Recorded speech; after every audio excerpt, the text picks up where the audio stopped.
Hey, CR Naz, wanted to reach out to you in the middle of the week. I apologize for being a day late.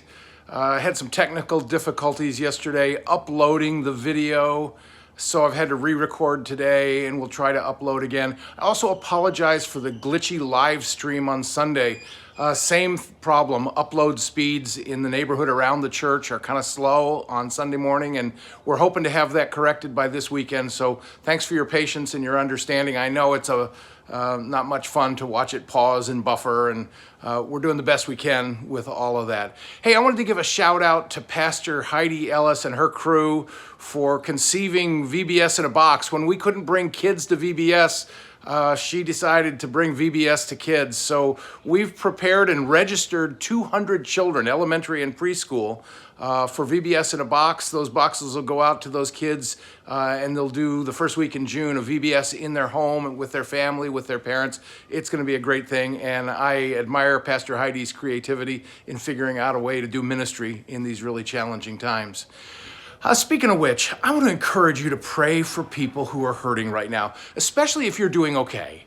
If you haven't been hurt financially, if your job hasn't been eliminated or your hours cut or your paycheck reduced in any way, if you were fortunate enough to just deposit that stimulus money into your savings account for a rainy day, and you really haven't been harmed by this, oh, I know you're missing people and missing going out to restaurants, but if you've been sort of just riding along in this and doing okay, would you especially remember to pray for people who are hurting? There are people who have lost their jobs, who have financial challenges that are really hard right now. 95,000 Americans have perished in this virus, and that's 95,000 families that have lost someone that they loved, and they're grieving right now. And it doesn't help to say that they were old or they were in a nursing home or that they would have died anyway. These are people that their lives were cut short by this virus. So would you pray for others? It'll be good for them. It'll be good for you. God hears our prayers of compassion and love and service to others. So this weekend, we'll finish up this series, Faith in Chaos. The last message is, how do I help people who are hurting? We'll look at the book of Job again, because there's some great examples in Job of what not to do. Not from Job himself, but from his three friends who came to comfort him and ended up rubbing salt in his wounds. So we'll talk about some things not to do to help people and some things that really are helpful. It'll all be based on Scripture, and I think you'll find it practical and helpful.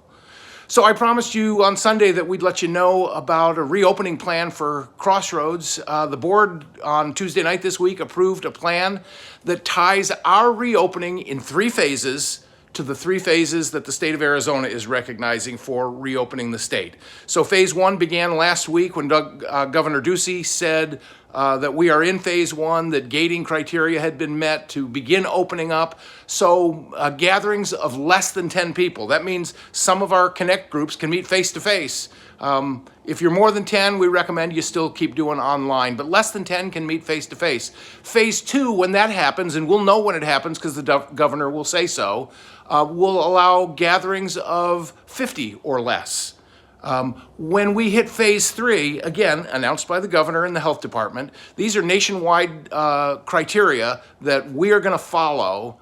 When phase 3 happens, we'll open up for children's ministry, for students ministry, for Sunday morning gatherings again, and for just the whole range of our ministry experiences.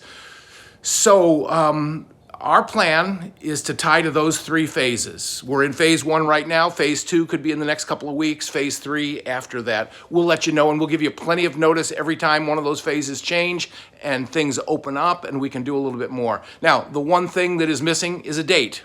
I don't know the date. You don't know the date. It's sort of like the return of the Lord. Nobody knows for sure, but when we get word that phase 3 is approved, we will move as quickly as possible to get us back to worship again.